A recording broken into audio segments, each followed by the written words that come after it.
Diego Armesto, buen día, ¿cómo estás? ¿Qué tal, José Luis? ¿Cómo le va? ¿Bien? Bien, todo bien, todo bien.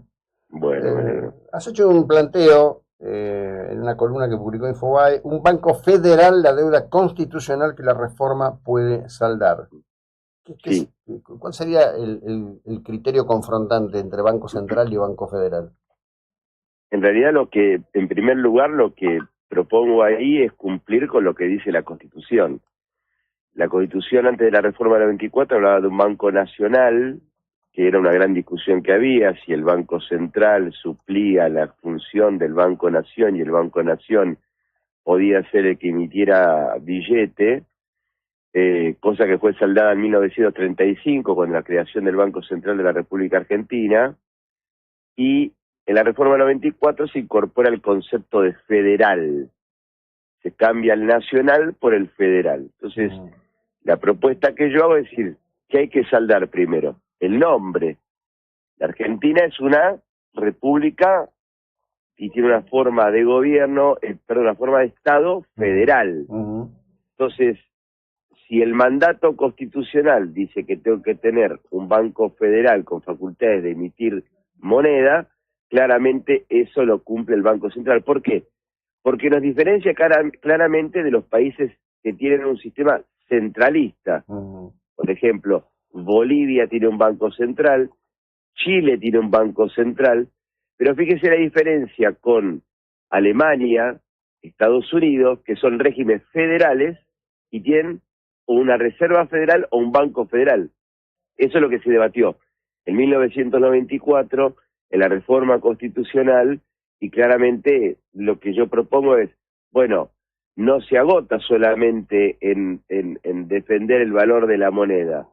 La Constitución económica, redactada en 1853 y reforzada en 1994, tiene varios elementos que hacen a la cuestión de el sistema monetario y el sistema financiero argentino. Claro. Ahora, en la lectura de tu artículo, veía que el Banco Central se crea en 1935. Ajá. Es una de las respuestas a la gran crisis de la década del 30, ¿no? De la famosa crisis que empieza con ese Viernes Negro de Wall Street. Sí, ¿Cómo funcionó la Argentina antes de tener Banco Central? Porque, caja de conversión, ajá, es decir, no teníamos banco central.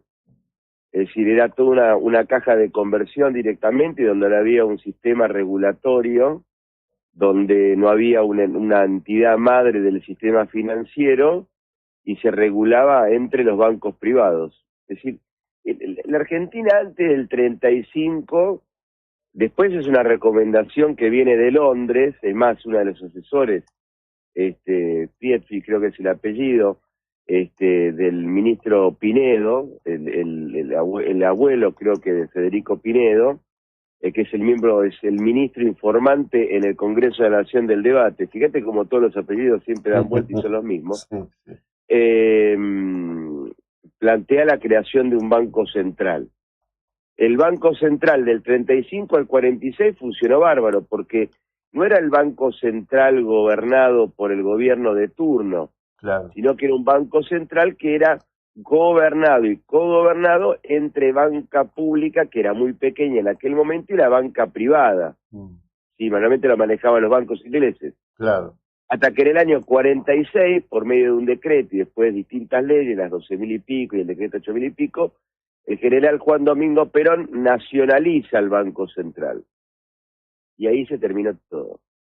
Ahí empezamos a tener un Banco Central, rueda de auxilio del gobierno, que dejó de cumplir la función de defender el valor de la moneda, emisión de moneda, sellar moneda, y automáticamente transformó en la rueda de auxilio del Poder Ejecutivo. De allí en adelante, el manoseo institucional del Banco Central concluye indirectamente con la Carta Orgánica del año 2012, donde se transforma el objeto principal, violando la Constitución Nacional, porque esto también en el artículo lo digo, en 1935, lo primero que dice el senador Matienzo es: yo estoy leyendo un proyecto que no tiene nada que ver con la Constitución. Bueno, entonces me parece que hay que ser un poco más abiertos a cumplir el mandato constitucional, y eso es lo que yo planteo no se agota solo en la cuestión del nombre del Banco Federal, sino también en la conformación, en la forma que se va a tratar de blindar la autonomía y la autarquía que tiene el Banco Central como entidad financiera. Ahora, si usted prende la televisión y hay una reunión de gabinete y el presidente del Banco Central aparece como Drupi, si aparece el presidente en la residencia de Olivos y en la foto con el Ministerio de Economía aparece el presidente del Banco Central, a mí no me vengan a mentir con la autonomía y la autarquía. Porque yo no veo al presidente de la Reserva Federal sacándose una foto con el presidente de Estados Unidos todo el tiempo. Entonces, si quieren cumplir, cumplan con la Constitución. ¿Qué es cumplir con la Constitución? Bueno, cumplan las funciones que tiene el Banco Central de la República Argentina. Que va a ser, de mi punto de vista, debía ser, pero obviamente que lo mío fue un aporte al debate, pero no me van a dar ni 5 de bolilla, porque no les interesa nada eso.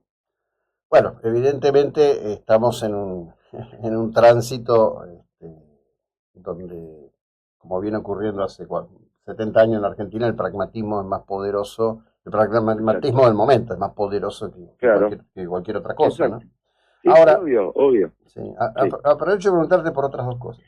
Primera cuestión, bueno, yo defino como un ejercicio fenomenal de pirotecnia político-verbal la cuestión de la presentación de Cristina y estos dos aventureros, el español y el brasileño, ¿no? Pero me gustaría conocer tu lectura sobre este tema.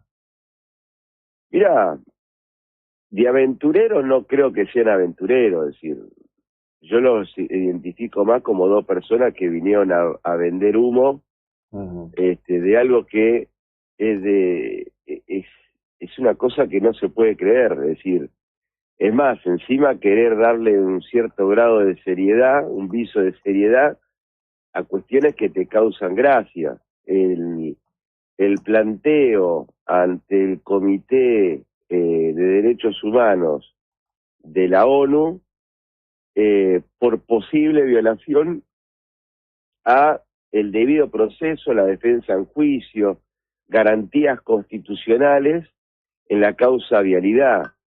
Yo la verdad cuando escuché los argumentos que esgrimieron, yo me quedé perplejo, ¿no? Es decir, bueno, ustedes ahí en Mar del Plata tienen la cárcel de Batán, cerca tienen Sierra Chica, creo si no me equivoco.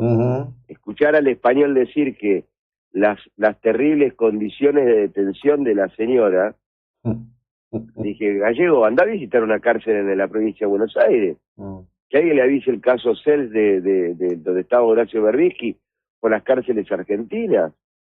Es decir, cuando vos escuchás que se está violando el derecho a elegir y ser elegido, que es el derecho que tiene toda persona, todo ciudadano, que es el artículo 25 del Pacto Internacional, también me causa gracia, porque digo, este tipo no leyó en ningún momento, es decir, o profundizó conceptos del derecho internacional de los derechos humanos. Cada país, cada estado que firma un tratado, un pacto, una convención, tiene la facultad y la libertad de poder resolver internamente y de reglamentar las leyes. No hay derechos absolutos. Estos tipos vinieron a plantearnos como acá son todos derechos absolutos. Bueno, esto, desde mi punto de vista, es una cuestión grave y de un grado alto de falta de seriedad por parte de estas dos personas, ¿no? Es decir, que obviamente no los voy a calificar de otra manera porque en el fondo son colegas. Bien. Brevemente, porque sé que tenés una agenda complicada esta mañana, el gobierno emitió un decreto donde impone nuevas condiciones para aceptar el ingreso de personas a la República Argentina en tránsito o por intención de radicarse en la Argentina. ¿Cómo lo lees ese decreto? Lo primero que voy a preguntarse, el Congreso está funcionando en estos momentos, está en el periodo ordinario de sesiones. ¿Por qué no mandó un proyecto de ley en vez de dictar un DNU? ¿Cuál es la necesidad de un decreto de urgencia? ¿Cuál es la necesidad y cuál es la urgencia? Esto es lo primero que nos tenemos que preguntar. A partir de ahí, todo lo demás está descalificado. El ataque del Partido Republicano, la campaña, primero fue México que puso plata, ahora es Brasil. Mira, yo la verdad cada día me sorprendo más con esta gente. Mirá que con el kirchnerismo pensé que habíamos ya conocido todo. Pero bueno. Bueno, lo que pasa es que de fondo, más allá de la bandera que cada uno se ponga, hay un rasgo cultural muy fuerte, Diego. La gente, y en particular los votantes de Alfonsín del 83, se escaman cuando hablo de esto, pero el derribo del gobierno de la Rúa contó con una activa participación de notables figuras radicales y la tolerancia en ausencia de una voz en contrario del propio Alfonsín. Digo, acá la idea de ir de prepo es una idea cultural establecida en la Argentina. Sí, a ver, yo no la veo así de, a ver, yo lo que veo es que existe un país donde Carlos Antegonino había hablado de un país al margen de la ley, y yo ahora digo que vivimos en un país que tiene una república intermitente, donde la república funciona solamente en las ocasiones que me conviene, la utilizo cuando me conviene, y cuando no me conviene la tiro al tacho de basura. Entonces esto es el republicanismo intermitente. Vos imaginate cómo estarían llorando los que hoy son aliados de este gobierno, que eran Juntos por el Cambio cuando estaba el kirchnerismo, si el kirchnerismo hubiese dictado un DNU bajo estas condiciones. Estarían hoy ya en toda la tapa de los diarios llorando Ardidos. que se estaba hallando la república. Ahora están calladitos la boca. Atacan al periodismo, calladitos la boca. Dicen de todos los periodistas, calladitos la boca. Atacan, utilizan la herramienta de DNU como una barbaridad, calladitos la boca, cuando en el 2009 votaron una ley para derogarla. Cuando en el gobierno de Alberto intentaron derogar la ley de DNU. Entonces vos fíjate, es el republicanismo intermitente. Eso es lo que le hace mal a la República. Eso es lo que, desde mi punto de vista, hace que la gente cada vez vea todo más lejos, esté más preocupado porque le aumentan las cosas todos los días, porque viene un punto 6 de inflación que no parece que le cae en el bolsillo ni cuando va a comprar al almacén, y esa es la realidad, me parece. Hay una realidad paralela, donde vive la política, la discusión política, y otra donde verdaderamente vive la gente.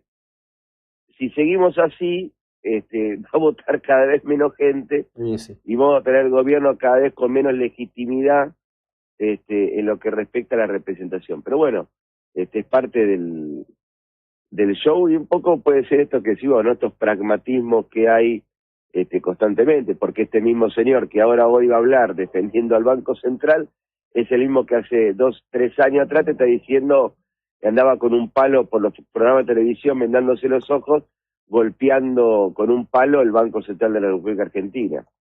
Pero bueno, es el pragmatismo que muchas veces sirve, pero otras veces en cuestiones republicanas e institucionales hace muy mal. Así es. Te agradezco como siempre tu tiempo y la ilustración de estos temas. Que tengas un gran día, muy amable. Abrazo, José, cuídate, gracias. Bueno, este era Diego Armesto, su visión y lectura sobre estos temas.